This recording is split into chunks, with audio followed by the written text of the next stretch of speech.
No doubt you have many problems, domestic, social, physical, and financial, which seem to you to be pressing for instant solution.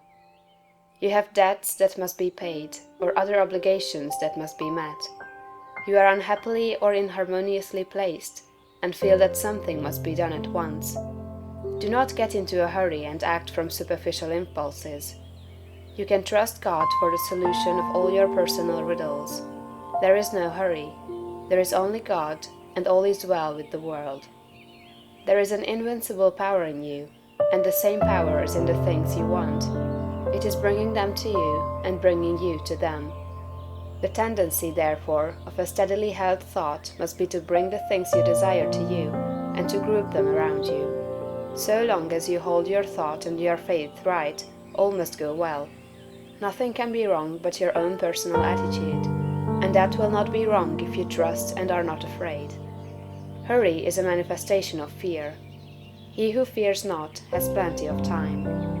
If you act with perfect faith in your own perceptions of truth, you will never be too late or too early, and nothing will go wrong.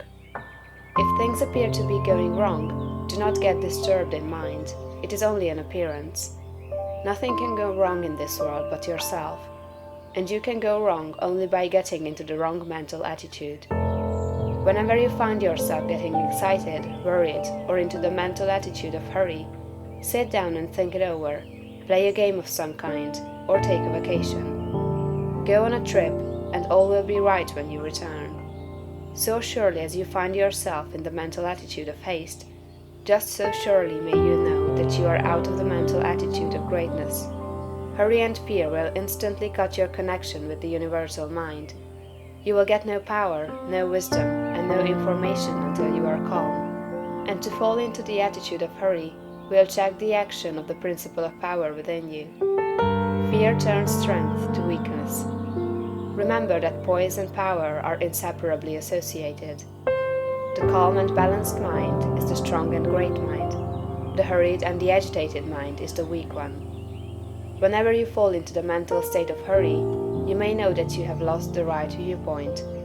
You are beginning to look upon the world, or some part of it, as going wrong. Nothing is going wrong. Nothing can be wrong. Be poised, be calm, be cheerful. Have faith in God. Next, as to habit, it is probable that your greatest difficulty will be to overcome your old habitual ways of thought and to form new habits. The world is ruled by habit. Kings, tyrants, masters, and plutocrats hold their positions solely because the people have come to habitually accept them. Things are as they are only because people have formed the habit of accepting them as they are. When the people change their habitual thought about governmental, social, and industrial institutions, they will change the institutions. Habit rules us all.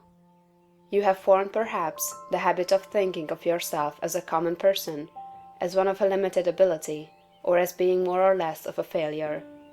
Whatever you habitually think yourself to be, that you are. You must form now a greater and better habit. You must form a conception of yourself as a being of limitless power, and habitually think that you are that being. It is the habitual, not the periodical thought that decides your destiny. It will avail you nothing to sit apart for a few moments several times a day to affirm that you are great, if during all the balance of the day, while you are about your regular vocation, you think of yourself as not great. No amount of praying or affirmation will make you great, if you still habitually regard yourself as being small. The use of prayer and affirmation is to change your habit of thought. Any act, mental or physical, often repeated becomes a habit. The purpose of mental exercises is to repeat certain thoughts over and over until the thinking of those thoughts becomes constant and habitual. The thoughts we continually repeat become convictions. What you must do is to repeat the new thought of yourself until it is the only way in which you think of yourself. Habitual thought, and not environment or circumstance, has made you what you are. Every person has some central idea or thought form of himself, and by this idea he classifies and arranges all his facts and external relationships.